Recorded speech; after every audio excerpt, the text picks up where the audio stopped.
Hello and welcome to all our viewers in Nigeria and around the world to the AM News here on Global Television.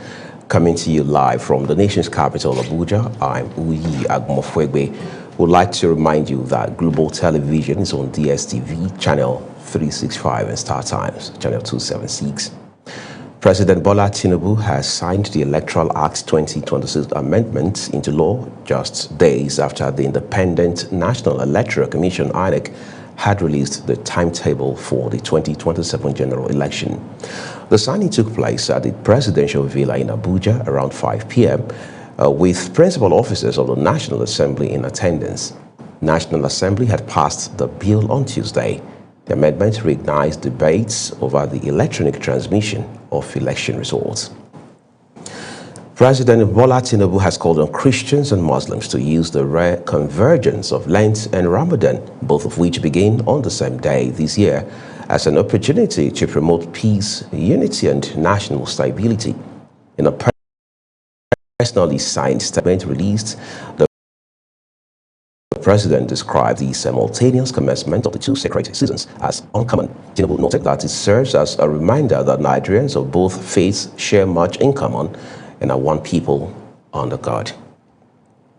Meanwhile, Muslims in Nigeria have joined their counterparts around the world to begin the Ramadan fasts. This followed the announcement of the sighting of the crescent moon by Saudi authorities. In this report, Global Television's correspondent Shehu Said takes a look at the significance of the Ramadan fasts and what is expected fasting a Muslim. The Ramadan fast is the third pillar of Islam, ordained in the second year after Hijrah, the migration from Mecca to Medina. Fasting in Islam is the abstinence from eating and drinking from dawn to sunset during the month of Ramadan, the 9th month of the Islamic calendar, as contained in chapter 2, verse 183 to 185 of the glorious Quran. This act of worship and obedience to Allah comes with its conditions as enumerated by an Islamic scholar, Sheikh Yakubu Muhammad Kazim. First and foremost, you must be a Muslim. Secondly, you must be of sound mind, which means if you have some element of insanity, you are not allowed to fast. So if you are sick, you are not allowed to fast. Like women now that are menstruating. If you are a menstruating woman, you are not allowed to fast. What then is expected of the fasting Muslim? What is expected of you is to study the Quran very well, forgive, forget. Sheikh Yakubu Kazim also highlights the spiritual benefits of the Ramadan fast. It is in this Ramadan that we have a night that is bigger than 1,000 nights. It is in this Ramadan that destiny is shaping. Apart from spiritual benefits, what health benefits does the fasting Muslim derives? Dr. Nwala Chuks is a medical practitioner. Fasting can prevent us from putting on so much weight. So as we are not putting on so much weight, some of these disease conditions like hypertension, like diabetes and all that, we are avoiding them indirectly. Both benefits, spiritual and health, Muslims are expected to be more dedicated in acts of worship during the Ramadan to reap the blessings it comes with, as it is an opportunity that comes only once in a year. Shehu Said, reporting for Global Television News. Well, thank you so very much. As Muslims begin this year's Ramadan fast, the immediate past president of the Senate, Senator Ahmed Lawan, has distributed food items to residents across the 17 local government areas of Yobe State. The Global TV correspondent Idris Jibrain reports that the gesture is aimed at supporting vulnerable families during the holy month of Ramadan. 17,000 bags of assorted food items laid out, ready for distribution to Muslim faithfuls across Yobe State. The initiative by Senator Ahmed Lawan is part of efforts to complement both federal and state government intervention in easing hardship during the Ramadan period. We are here to distribute the Ramadan items from Senator Ahmed Ibrahim Lawan. As you all aware, Senator Ahmed Ibrahim Lawan has been representing us in the Senate since 2007 to date. Throughout this period, Whenever an event occurs in his constituency, whether joyful or sorrowful, he will be present in person or send a delegation or message. Handing over the items on behalf of the senator, the National Secretary of the Tinubu House-to-House Network, Bashir Sharif, explained that each local government area will receive 1,000 bags of rice for onward distribution to residents. More than 17,000. So if you estimate the 17,000, at least each local government has 1,000 beneficiaries. We are calling our politicians and businessmen to copy this initiative of Senator Ahmed Ibrahim Lawan. Beneficiaries who expressed appreciation for the support described Senator Lawan as a leader who has remained committed to assisting poor and vulnerable not only in Yobe State but across the country. No, Ahmed Ibrahim Lawan is a gentleman and kind. Every year he used to distribute Ramadan package to people, irrespective of religion or gender discrimination and everything. As you can see, we are females, we are included. You can see, you can bear witness. So it's not only males that will benefit with this distribution. We also call upon in order to come and participate in this kind of program whenever he is doing. We are here to make a distribution of Ramadan package given by our political mentor or our political godfather, that is distinguished Senator Ahmed Ibrahim Lawan, as all the time. Meanwhile, organizers say the Ramadan food distribution is only one of several planned interventions as Tinubu House-to-House Network assures that more support will reach Muslim faithfuls nationwide during the Ramadan fasting period. Idris Jibrin, Global Television News. Christians in Imo State have joined believers worldwide to observe Ash Wednesday, marking the beginning of the Lenten season with prayers and reflection. At the Government House Chapel in Owerri, the state capital, government officials and worshippers gathered for the solemn service attended by the state governor. Our correspondent Marachi Ibe now reports. The Government House Chapel, Owerri, was filled with worshippers who assembled for the Ash Wednesday service, which ushers Christians into 40 days period of Lent. Participating in the Holy Mass, Governor Hope Uzodinma took the first lesson from the second letter of St. Paul to the Corinthians and joined the congregation in praying for peace and continual progress in the state. So that in Him we might become the righteousness of God, working together with Him. Then we entreat you not to accept the grace of God in vain. For He says, at the acceptable time, I've listened to you and helped you on the day of salvation. Behold, now is the acceptable time. Behold, now is the day of salvation. Delivering the homily, Government House Chaplain, Reverend Father Gilbert Alaribe, called on Christians to embrace repentance, humility, and spiritual renewal, describing Lent as a season for sober reflection and renewed commitment to God and service to humanity. The first lesson can be taken from the words the priest will say to us while signing us with the ashes. The priest says, remember man, remember woman, you are dust, and unto dust you shall return. And the Lenten season invites us to remember this truth about your life and my life, even in the midst of all our plans, all our aspirations, all our efforts to establish ourselves in our world. The service featured the traditional imposition of ashes on worshippers, symbolizing repentance and reminding believers of life's transient nature. The observer set the tone for weeks of spiritual reflection and renewed faith among Christians across the state. From Government House, Owerri, I'm Marachi Ibe, reporting for Global TV News. The All Progressives Congress has distributed election materials to the 276 council wards of the state for the party's ward and local council congresses in Benue State, marking the commencement of the congresses in the state. Felicita Indere has more. The All Progressive Congress, APC in Benue State, has commenced its ward congresses across the 276 council wards, assuring a seamless process. Chairman of the All Progressive Congress Ward and Local Government Congress Benue State conducted the disbursement exercise and addressed local council chairmen and returning officers. Yesterday we conducted a screening successfully and we handed over this form for Congress successfully without any problem. I'm thinking good thing will come out. He emphasized that the success of the exercise will further reconciliation even at grassroots and strengthening the APC for victory.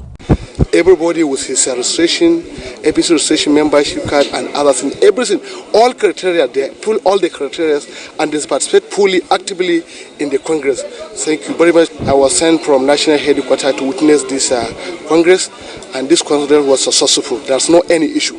Chairman of the APC in Benue State, Benjamin Omale, and the State Organizing Secretary, James Ongoga, urged party supporters to be orderly and ensure that they comply with the regulations of the National Working Committee of the ruling party. The security is guaranteed. The Excellency Executive Governor of Benue State ensure that adequate security is provided to ensure hitch-free operation throughout the whole 23 local government. Yeah, this has to go in line with the NWC guidelines. The national electoral committees from our national headquarters who are in the state to conduct the ward and local government congresses that will usher in new executives at the ward and the local government in our party. And the committees were 4 in number. One was the screening committee, another the screening appeal committee. We have the ward and local government congress committee, and then an appeal committee that is going to look into any issue that will arise from the ward congresses that we are conducting today. This, they say, is a pivotal for APC's grassroots democracy, emphasizing that the congresses are not just an exercise, but they are the very heartbeat of a collective aspiration, forming the foundation which will continue to deliver the dividends of democracy to every Benue citizens. At the APC Secretariat in Makurdi, Felicita Indere reporting for Global Television News. Many thanks, Indere. The Tertiary Education Trust Fund, TED Fund, has inaugurated a high-level committee to oversee the equipping and operationalization of multi-purpose laboratories in selected public tertiary institutions across Nigeria. The inauguration ceremony took place at the TED Fund boardroom in Abuja. Education correspondent Priscilla Obasi was there for Global. The committee is expected to develop a comprehensive technical roadmap for the procurement and installation of state-of-the-art laboratory equipment aimed at strengthening research infrastructure in Nigeria's tertiary education system. The initiative follows a recent allocation of 13 billion naira by the federal government, specifically earmarked for the establishment and furnishing of central multipurpose laboratories. At the inauguration, Executive Secretary of TED Fund, Sonny Echono, said the project is designed to address long-standing gaps in research facilities and reduce the need for Nigerian scholars to travel abroad for specialized laboratory analysis. For the records, the committee that recommended the establishment of these centers actually have a list of equipment recommended. But as we know, we are living in times of rapid obsolescence, and the technology field is very disruptive. There are also changes. Technology is impacting teaching and learning and research in more ways than we can imagine. So there will be need for a constant review. Echono also noted that beyond infrastructure provision, the committee has been mandated to develop a sustainability framework for training laboratory technicians and ensuring proper maintenance of the equipment. The committee includes representatives from the National Universities Commission, National Board for Technical Education, the Federal Ministry of Education, as well as scholars and industry experts. Members of the committee have been tasked with conducting needs assessment across institutions, ensuring procurement meets international standards, and guiding distribution of equipment based on research specializations such as biotechnology, mechatronics, and renewable energy. The inauguration marks another step in ongoing efforts by TED Fund and the federal government to modernize Nigeria's research ecosystem and strengthen the capacity of tertiary institutions to produce solutions that address national development challenges. Priscilla Obasi, reporting for Global Television News.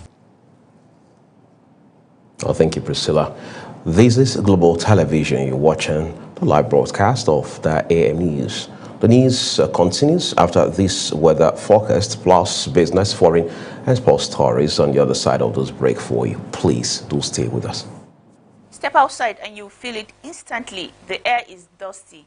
The Federal Capital Territory and most parts of the country are currently under the noticeable dust haze. And up north, the concentration is even heavier. So heading into Thursday, the story doesn't change. The dust stay with us. We're expecting thick dust haze across the northern cities, especially in Borno, Adamawa, Jigawa, Gombe, Bauchi, Katsina, and Kano State. Visibility could drop to 1,000 meters or even less. That means hazy skies, reduced visibility, and extra caution for flight operators to check the NIMET e-flight folder portal for proper planning. And also anyone spending long hours outdoors. Across the north-central region, moderate dust haze would dominate, while inland southern cities will still experience slight hazy conditions. But that's not all. By afternoon, we're watching out for thunderstorms over part of Ondo, Ogun, Bayelsa, Cross River, and River State. So while some areas battle dust, others could hear rumbles of thunder later in the day. It's a mix of haze and storms. So stay alert, drive carefully, and keep those umbrellas close if you are in the south. I am Akani Samarda.